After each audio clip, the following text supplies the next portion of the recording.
Alright guys, TacticalRab back again today. Hope you're doing well and enjoying your day so far. And amid all the Modern Warfare 2 announcements last night, we have loads of roster drama to discuss. Firstly, Coachmania is going on in force. Coaches moving around all over the shop. Where's aBeZy going? Where is Cinder potentially going to go from the OpTic side? What's going to happen to the New York subliners coaches as well? But also roster changes on the CDL side. A seam to London we saw yesterday. Paulx maybe joining him. And now what's going on with the Vegas Legion? Could they get ProLoot into their team? Very much intrigued to your thoughts in the comment section below. Hit the like button if you enjoy. Subscribe if you are new as always. I'd greatly appreciate it. Really helps out the channel. Thank you very much indeed for doing that one. Doug Sensor Martin reckons he's going to win champs this year. We shall see about that. Let's dive into roster stuff though. Firstly, we don't really know what's going on with Clay right now. Clay's been going through some really heartbreaking personal stuff over the last couple of weeks, and it's understandable that he, didn't really feel like he was in a position to go out to LA and do the COD next thing, unfortunately. But he does say that he'll have some more details for everyone about the future soon. So whether he is going to be part of Vegas or not, I suppose remains to be seen, but that is realistically the only option that remains for Clay, given what we believe Florida are doing and these other organizations as well. Now, speaking of this, there's some merch that's dropping. This is the CDL Patchwork Collection that apparently is dropping soon. Look, I'm not really a massive fan of esports merch in general, but look, this, if you guys think this is good, fine. If you don't, then that's also fine. But this is what it potentially looks like. There was actually some drama about this, because this one, for example, with LA Thieves is kind of LA Thieves branded, but also you can see the 100 Thieves logo here as well, right?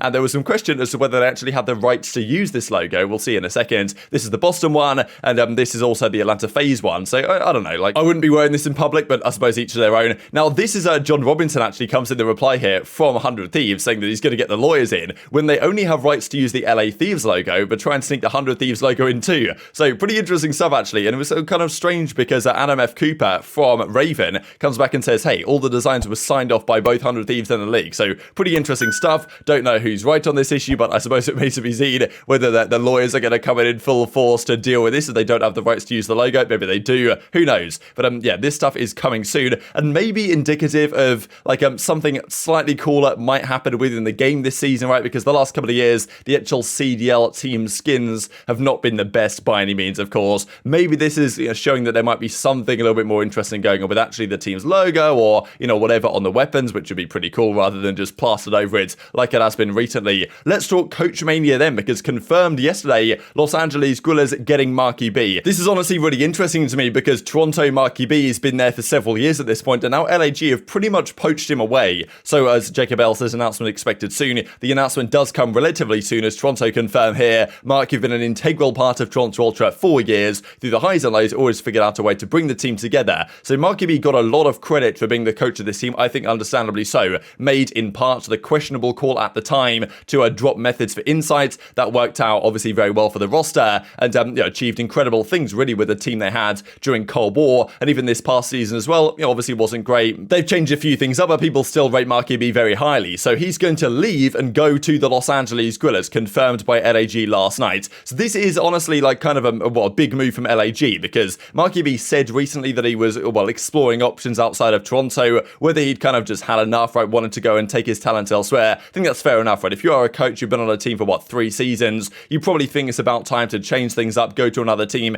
build up another team, work with some different players, also get some more money, right? Because LAG, they have deeper pockets than Toronto do, and that's generally the thing nowadays. If you want to make more money, you work somewhere 2-3 years, then you go and work for somebody else, get paid more. Absolutely fantastic business model for aBeZy. So good stuff, all things considered. But yes, LAG getting aBeZy, pretty big move from them. That leaves Toronto in a strange spot, especially because we talked about it with FaZe, right, with Slasher coming in and the potential chemistry situation over there. They probably need a Crowder to make sure that can be mediated to a certain extent. I thought a similar thing about Toronto. aBeZy with experience with Scrappy from his days in the Ultra Academy North America, and also with experience with, of course, the other guys in the team inside CleanX for a couple of years at this point. I thought aBeZy could be an ideal guy to make sure that the potential chemistry, culture, whatever, within that kind of EU NA roster doesn't cause any friction and issues. aBeZy is now gone, so that leaves Toronto maybe somewhat vulnerable potentially. Now, aBeZy, of course, going to LAG alongside Arcitys and Co, and as he says here, extremely excited to announce that I'm now the head coach of the Los Angeles Guerrillas. So I did wonder when aBeZy was going to leave whether he wanted a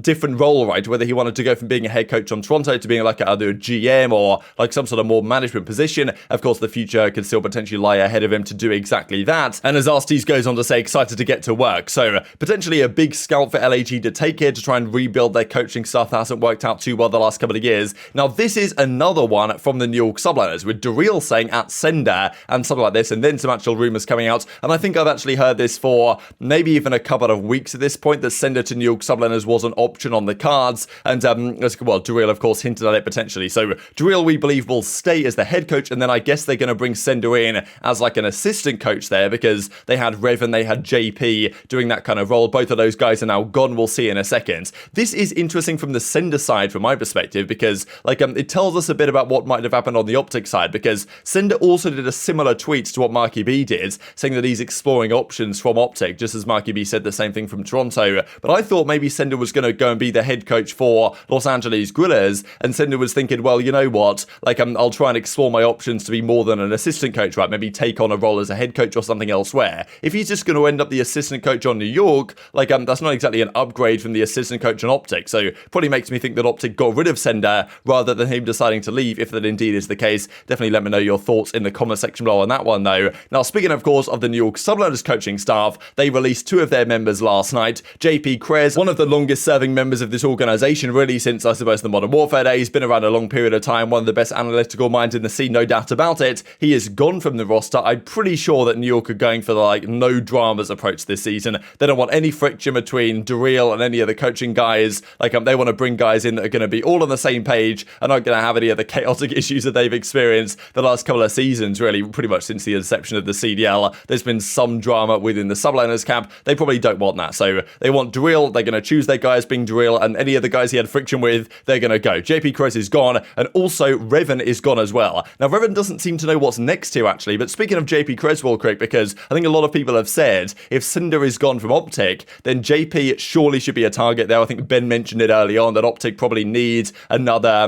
another voice in the conversation. Someone maybe to do the stats, do the analytics, but also come up with ideas, because OpTic somewhat have an issue as the season progresses with innovation and staying on top of the meta. JP could be a good guy to do that, so I'd be surprised if OpTic don't reach out to JP and try and make something happen there. Now, Revan isn't sure what's next, though, as he says. Of course, he was a player, then a caster, now a coach, of course, for a couple of seasons. Not too sure what my next step will be, but it's been a hell of a ride with COD, so kind of saying that he might end up moving on from Call of Duty, as he says. Hopefully have some clarity on things soon, so might get an offer, might not get an offer, I suppose we'll see. Now, let's talk players then, right? So there's not just Coachmania going on, Rostermania still has to be decided, and lots of changes seemingly over the last couple of days, because we saw a few days ago that Paul X was potentially going to go to London. Then he tweeted saying that he was not on London anymore. He said, I need Warzone players. I'm going to play Warzone next season because my team offer fell through effectively. And now he might be back there again, because as subliners say, today we send a heartfelt farewell to Paul X. This is a very similar situation to, of course, the Asim one that we saw when they released him from their contract, which okay, they extended both Paul X and Asim, respectively, those two organizations. So why would they now just release them for seemingly no reason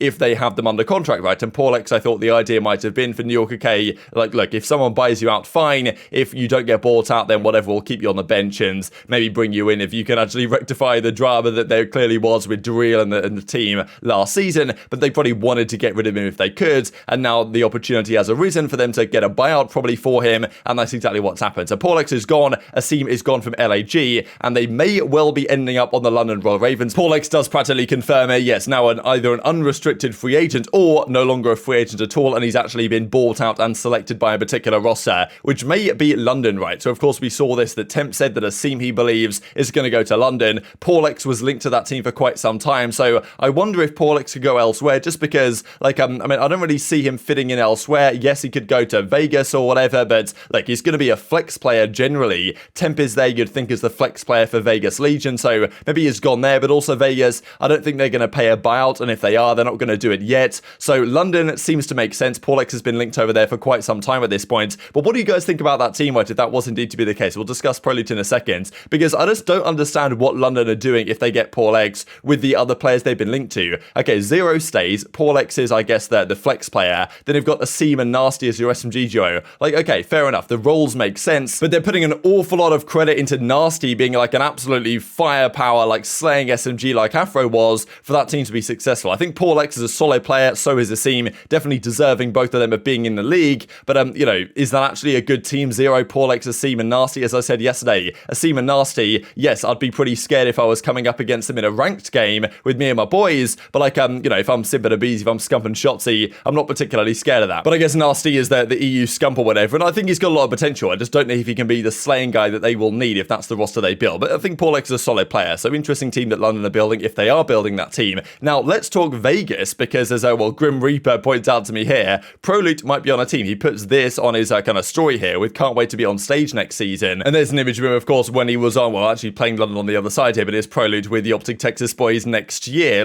sorry. So I wonder whether he's kind of saying that, well, potentially, as he says, he's happy FaZe, hourglass emoji thing going on, so kind of implying that he might be back in business. And then he tweets this out, Prolute, as he says, with, of course, your boy TJ Halley. Now, we believe it's going to be Temp TJ +2 over on the Vegas Legion. Would Prolute be one of those guys? Like, Prolute could potentially run an SMG. I think that's kind of, I think he likes to run an SMG, actually, so maybe that's an option there. But Prolute and TJ is your SMG duo. Not exactly getting the best vibes. What do you do for your AR position? Who knows? But Prolute to Vegas might be an option. Here are, well, some of Octane's thoughts on what they are exactly playing at and saying, yes, probably a top 12 team. Hypothetical pairs, Team Temp, Tej, Asym, and Gunless.